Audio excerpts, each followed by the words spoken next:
Hi, everybody. Well, Miami Web Fest interviews here, and they're getting more exciting by the minute. And here I have the pleasure of having an amazing actor, director, producer, all of the above. And his name is Hayden, and he's got two amazing web series. Welcome, Hayden. Tell us a little bit about what's going on with you and your art and how you got started. Yeah, sure. Thank you for having me, and I'm stoked to be part of the Miami Web Fest this year. Let's see how we got started. Well, the web series The Pool, which is a mockumentary about community pool lifeguards, that is based on I before I moved to LA to pursue acting, I was a lifeguard in college and whatnot, and so that's what that is all based on. And while a lot of it is, a little exaggerated for a storytelling perspective. A lot of it also is based on true things, just from people breaking in the pool and going to the bathroom in the pool, and then them hiring us to try to camp out and figure out who is breaking into the pool. And a lot of the characters, like the pool operator in ours, is called her name is called the Bear, and in real life, the guy he introduces himself. He's teaching this course to us, and he's like, "But you can call me the Bear." And I forget his. I think his name was Jamie, and I was like, Jamie." He's like, "No, no, no, just call me the Bear." I was like, "Okay, sure, you got it, the Bear."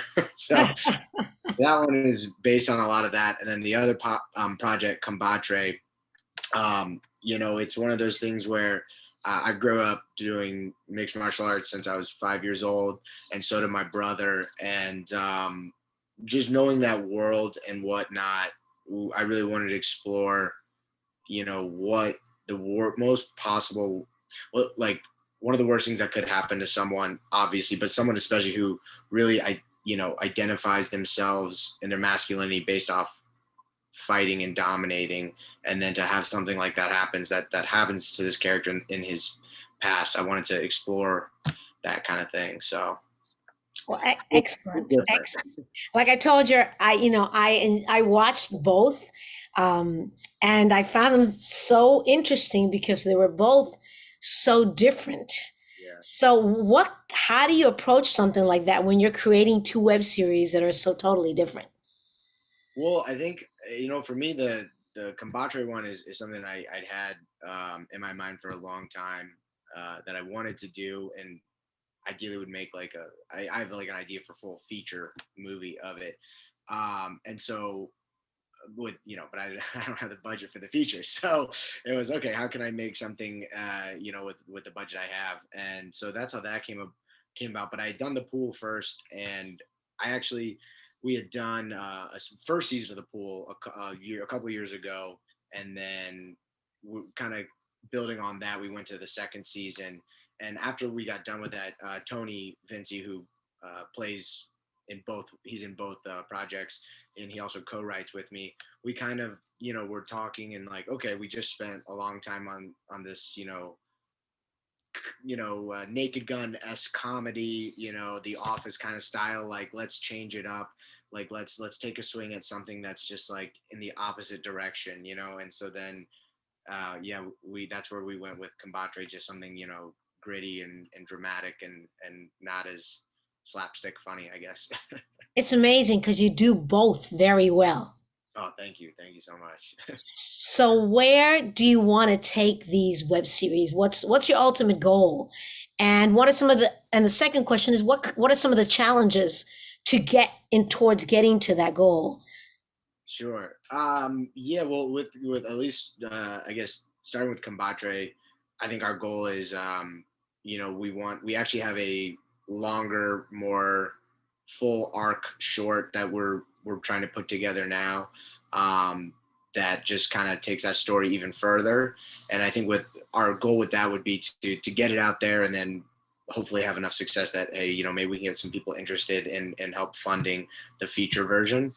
And then with the pool, we're almost done writing season 3. It's probably I will say we've drastically improved the writing, so I think it's the best thing we've written so far. It's pretty funny, and with season 3, we really just wanted to say, okay, like each season if I showed you season one, you'd see drastic difference on the production value, everything, and season three, that's the next thing. It's like, okay, now we've got a real community pool that we have a location to use to shoot this at. We're gonna have a much bigger budget, so we can really take it to another level, even from where it was in season two. So, I mean, I think in an ideal world, obviously, we would sell the pool series off to to Netflix or HBO or something like that. You know what I mean? But we'll see where it goes. But at least it gives I'm sorry, the light. I'm gonna just adjust the light because it's blinded me. Sorry about that. It's just, but yeah. So I think in an ideal world, that's where we'd go with it. But we'll see. You never know. You never know what can happen. Definitely, you can't. Um, so, as far as your fan base, which of the two web series would you say has a more devoted fan base? I mean, I think maybe the pool, just because like the comedy and um, in some of the other festivals we've been at, it's always fun to to get laughs in the theater where you're like, oh, okay, that's cool. So that one worked, and then oh, I didn't think that was funny. Okay, cool, good to know. And I think like at least like among like friends and family, they're like, well, when are we getting that third season of the pool? And then I will say with Combatre, where we have had more success is like we've gotten more, we've won more stuff like at festivals. We've won more awards, specifically in like the acting realm. We've won quite a few awards there, so like we've gotten a little more. But I feel like that's kind of just how it goes in general. Like the dramas kind of tend to get you those kind of acting awards more so than the comedies. Even though, I mean, comedy is it can be, a lot of people say comedy's harder. So Yeah, because you're going for those laughs and you're hoping you'll get them. So yeah, that's true. That's true. Where can our viewers see either of your web series? Where can they yeah. be seen? So right now, the pool it's up on YouTube. It's also on Vimeo, and there's links straight to it on our social media at the pool TV show. Okay. And then Combatre, it's still a private right now. I guess until we finish our festival run, which is actually coming up probably. I think the Burbank Film Festival, which is in September, and then the Holly Shorts Monthly Festival in September are our last two after Miami. And so then I'll throw it on Vimeo and probably on YouTube as well. Excellent, excellent. And hopefully we'll see it on, Amazon or, Right. Netflix. And, you know, That's the whole goal. What's your what's the how can I say, what's the most rewarding thing of working with a team, like the team that you have? Again, I noticed that you had one actor that was on both web series, and you spoke about him earlier.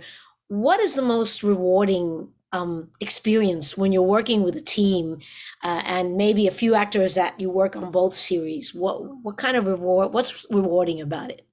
yeah, well, the interesting thing is on both projects, it's pretty much it's the same DP, Paul Christman III, Joy Yang. She does all of our sound and sound editing. Tony Vinci, he writes both projects with me. He acts in it.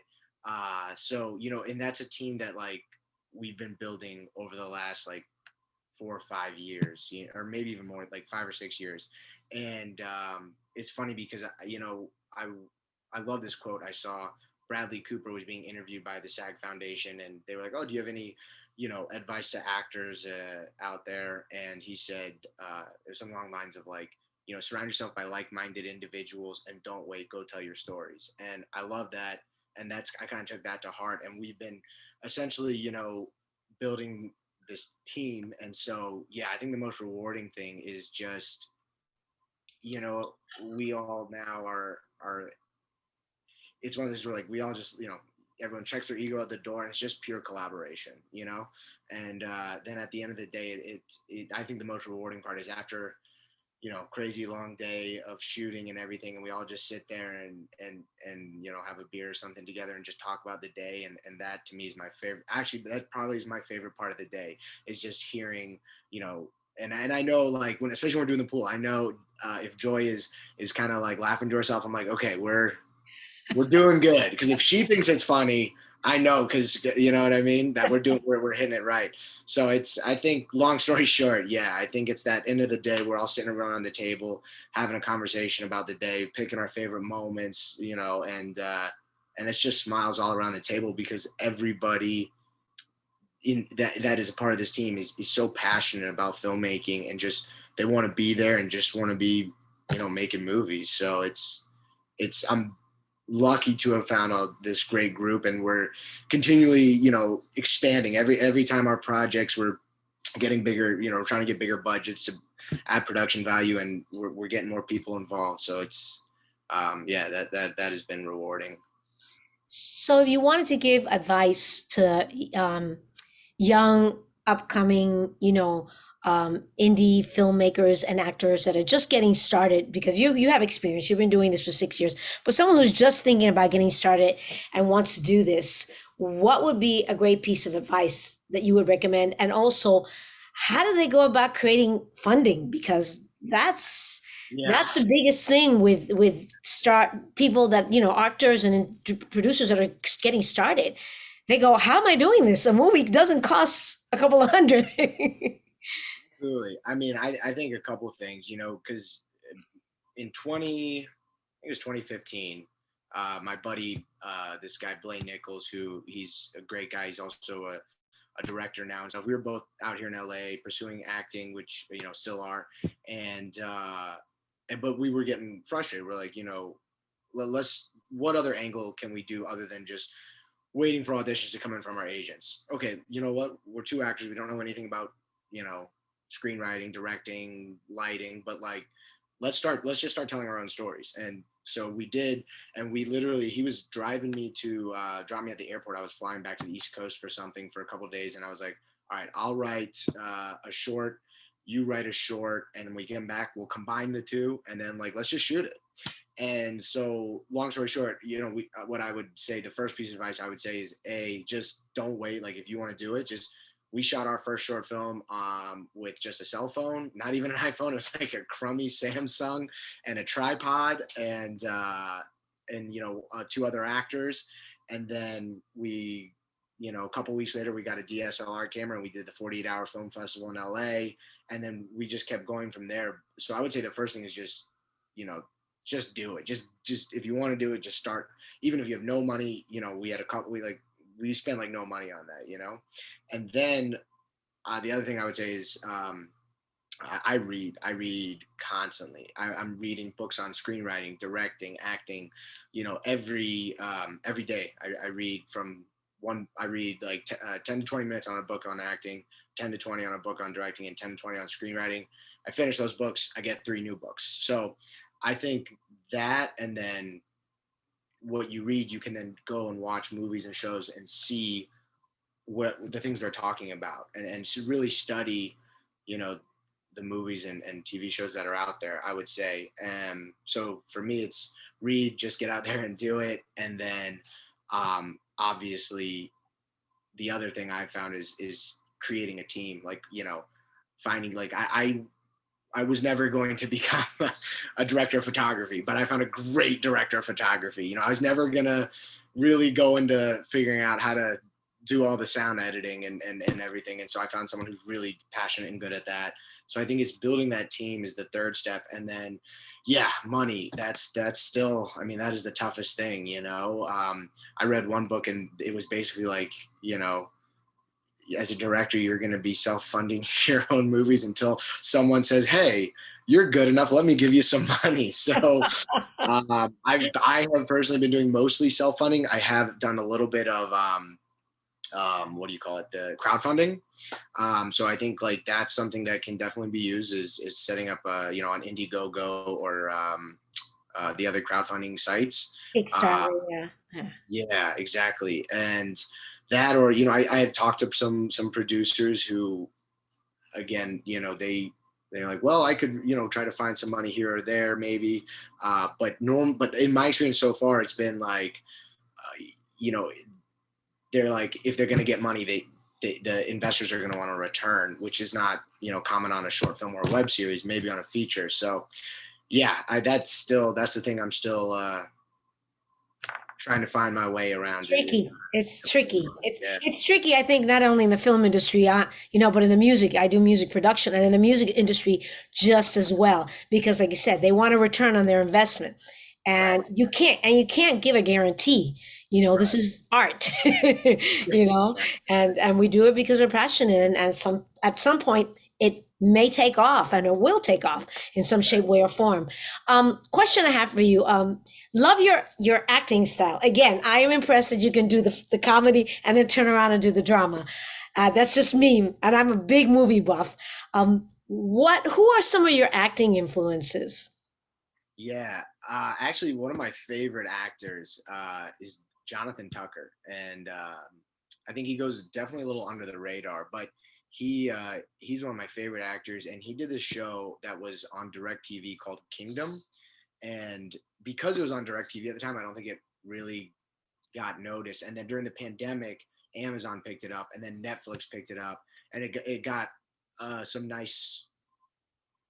What's the word I'm looking for? I don't know. Like, they brought them. They were all doing interviews and stuff for it, so it got a little bit of light finally. But I just think well, especially in that show, what he does is just absolutely phenomenal. Um, and then, I mean, just recently, I don't, do you watch the show Better Call Saul? I was gonna start. I have not. You Oh, recommend it? I think it's amazing. It's so good. And the actress Rhea, I'm not sure her last name. I know her first name is Rhea, but she's like one of the leads, the two leads, her and Bob. And this last the last two episodes. I mean, she's great in the whole thing, but the last two episodes. I mean, there's this, and I don't want to spoil it since you haven't seen it, but there's this. I should say there's this one scene that is just absolutely mind blowing. And actually Tony, he texted me, he's like, I don't know if I can ever do that. I was like, I know, it's so Oh impressive. wow. Okay, you got me hooked. Oh, it's so good, and it just gets better through the seasons too. But that recently was a real inspirational thing of like, wow, okay, that's it. And then she talked about, she was on it was either Kimmel or Fallon, and she was like talking about. He was like, "How did you?" He's like, "You got like, how did you do that?" So she actually kind of like, it was really cool because she kind of like broke down her methodology from like a little inside baseball in acting of how she, kind of approached that scene. So that was really cool. Yeah. Wow. Oh, sounds very interesting. Definitely sounds, you've got me intrigued. Got me intrigued. Well, we want to say congratulations on all your success. Um, Thank you. Again, it's interesting how you can do two web series that are totally different. All our viewers can watch them on YouTube, and soon, don't forget, in a couple of months, probably you can watch. How do you pronounce that again? Combatre. Compatre. Where did you get that name? So, long story short, the original idea for like my feature film version is of artists and animals, and I did this other little short that was kind of, I wasn't really originally thinking of doing anything with it, and then my DP Paul was like, I think we got a little short here. I was like, okay, sure, let's do it. And so that one we just went with of artists and animals, and then when I came around to doing this like this story, it was really part of the same thing. And I was like, well, I need to change the name. And we were looking for basically different translations of combat. And Combatre came up, and we were like, oh, I like that. Okay, let's, we're going to go with that. Excellent. It's different. It's unique. It caught my attention as far as the title. It wasn't just combat. It was definitely interesting. Very unique. Names are fantastic. Well, I think that you are amazing with your talents, with how your team works. It's a pleasure and an honor to interview you. I wish you the best of luck, lots of success, and also lots of success in the Miami Web Fest. And we'll hope that hopefully soon, we'll have you here in person.